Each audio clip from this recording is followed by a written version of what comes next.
قریب سے گزر گیا۔ اب عبد الرحمن رضی اللہ تعالیٰ عنہ اس کے پیچھے تھے، رومی گھوڑا موڑ رہا تھا۔ عبد الرحمن نے تلوار کا زوردار وار کیا جس سے رومی تو بچ گیا، لیکن اس کے گھوڑے کی زین کا تنگ کٹ گیا اور ضرب گھوڑے کو بھی لگی۔ گھوڑے کا خون پھوٹ آیا اور وہ رومی کے قابو سے نکلنے لگا۔ رومی تجربہ کار جنگجو تھا، اس نے بڑی مہارت سے گھوڑے کو قابو میں رکھا اور اس نے وار بھی کیے۔ حضرت عبد الرحمن رضی اللہ تعالیٰ نے ہر وار بچایا اور انہوں نے رکابوں میں کھڑے ہو کر وار کیے تو رومی گھبرا گیا۔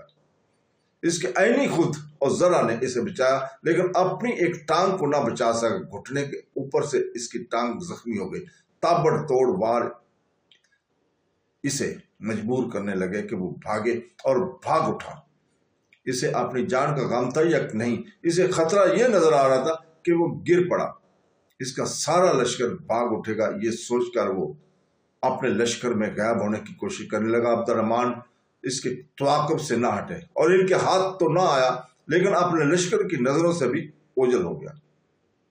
حضرت خالد بن ولید نے رومیوں پر اس طرح حملہ کیا کہ سلار رافع بن عمیرہ اور سلار زرار بن الزوار کو حکم دیا کہ بحر کو ہو کر رومیوں پر دائیں اور بائیں سے تیز اور شدید حملہ بولے۔ مجاہدین شدید کا مطالبہ سمجھتے تھے۔ مورخوں کی تحریروں کے مطابق یہ حملہ اتنا تیز اور اتنا سخت تھا جیسے مجاہدین تیزہ دم ہوں اور ان کی تعداد دشمن سے دگنی ہو۔ دونوں سلاروں کے دستے دیوانگی کے عالم میں حملہ آور ہوئے۔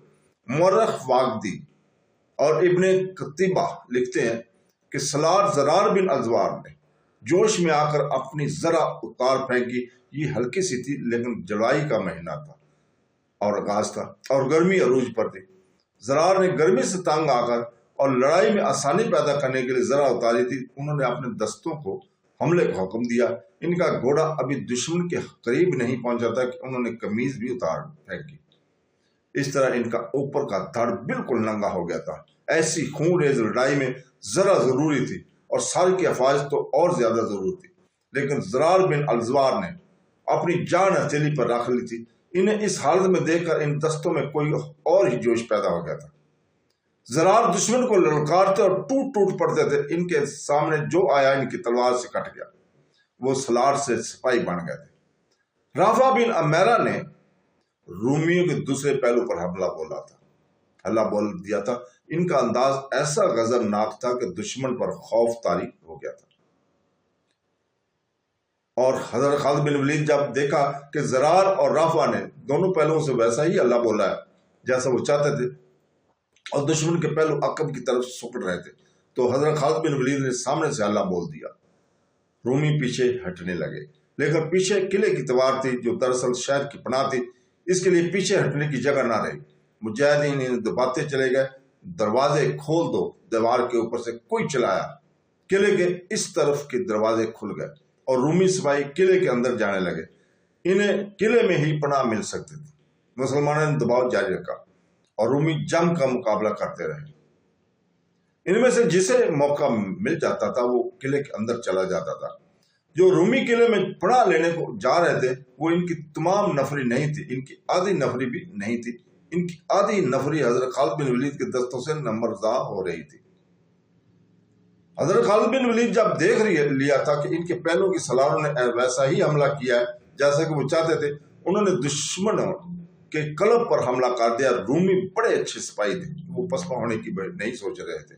وہ حضرت خالد بن ولید انہیں پسپائی کے مقام تک پہنچانے کی سر توڑ کوشش کر رہے تھے۔ حضرت خالد بن ولید نے شجاعت اور بے خوف قیادت کا یہ مظاہرہ کیا کہ گھوڑے سے اتر آئے اور سپاہیوں کی طرح پیدل لڑنے لگے۔ اس کا اثر مجاہدین پر ایسا ہوا کہ وہ بجلیوں کی مانند کودنے لگے۔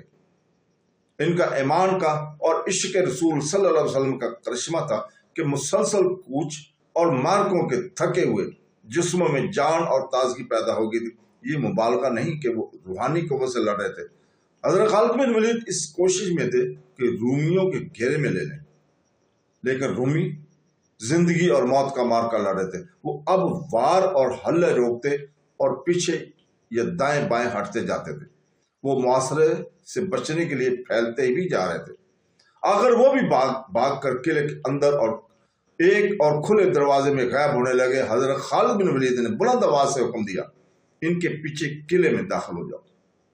لیکن دیوار کے اوپر سے تیروں کی بچھاڑ آنے لگی، برچھیاں بھی آئیں۔ مجاہدین کو مجبوراً پیچھے ہٹنا پڑا اور رومی جو بچ گئے تھے وہ قلعے میں چلے گئے اور قلعے کا دروازہ بند ہو گیا۔ باہر رومیوں اور ان کے اتحادی عیسائیوں کی لاشیں بکھری ہوئی تھی، زخمی تڑپ رہے تھے، زخمی گھوڑے بتکے اور ڈرے ہوئے بے لگام اور منہ زور ہو کر دوڑتے پھر رہے تھے۔ چاند ایک گھڑ سوار کے پاؤں رکابوں میں پھنسے ہوئے تھے اور گھوڑے انہیں گھسیٹتے پھر رہے تھے۔ سوار خون میں نہائی لاشیں بن چکے تھے۔ لڑائی ختم ہو چکی تھی۔ مجاہدین کے فاتحانہ نعرے گرج رہے تھے۔ فتح ابھی مکمل نہیں ہوئی تھی۔ دشمن کا نقصان تو بہت ہوا تھا لیکن وہ قلعہ بند ہو گیا تھا۔ فتح مکمل کرنے کے لیے قلعے سر کرنا ضروری تھا۔ حضرت خالد بن ولید نے اپنے زخمیوں کو اٹھانے کا حکم دیا اور قاصد نے کہا کہ تمام سالاروں کو بلا لائے۔ حضرت خالد بن ولید نے ایک سوار کو دیکھا جو ان کی طرف آ رہا تھا اور دوسروں سے کچھ الگ تھلگ لگتا تھا۔ ایک اس کے لیے اس کا قد لمبا تھا اور جسم دبلا پتلا تھا۔ عرب ایسے دبلے پتلے نہیں ہوتے تھے۔ یہ سوار کچھ آگے کو جھکا ہوتا، اس کی داڑھی گھڑی نہیں تھی اور وہ لمبی بھی نہیں تھی۔ اس داڑھی کو اس شخص نے مصنوعی طریقے سے کالا کر رکھا تھا اور اس لیے بھی الگ تھلگ تھا کہ حضرت خالد بن ولید نے اسے لڑتے دیکھا تھا اور اس کا انداز کچھ مختلف تھا۔ سب کی توجہ اس شخص کی طرف اس وجہ سے بھی ہوئی تھی کہ اس کے ہاتھ میں پیلے رنگ کا پرچم تھا۔ یہ وہ پرچم تھا جو خیبر کی لڑائی میں رسول پاک صلی اللہ علیہ وسلم نے اپنے ساتھ رکھا تھا۔ حضرت خالد بن ولید اسے پہچان نہ سکے۔ دھوپ بہت تیز تھی، اس نے سر پر کپڑا ڈال کر رکھا تھا اس سے کہ اس کا آدھا سر چہرہ ڈھکا ہوا تھا۔ حضرت خالد بن ولید کے قریب آ کر وہ شخص مسکرایا تو خالد نے دیکھا کہ اس آدمی کے سامنے کے 2-3 دانت ٹوٹے ہوئے ہیں۔ ابو عبیدہ، حضرت خالد بن ولید نے مسرت سے کہا اور اس کی طرف دوڑے۔ وہ ابو عبیدہ رضی اللہ تعالیٰ عنہ تھے۔ مرج راحت سے حضرت خالد بن ولید نے انہیں پیغام بھیجا تھا کہ وہ انہیں بصرہ کے بیر ملے۔ ابو عبیدہ رضی اللہ تعالیٰ عنہ ہروئن کے مقام پر پڑاؤ ڈالے ہوئے تھے۔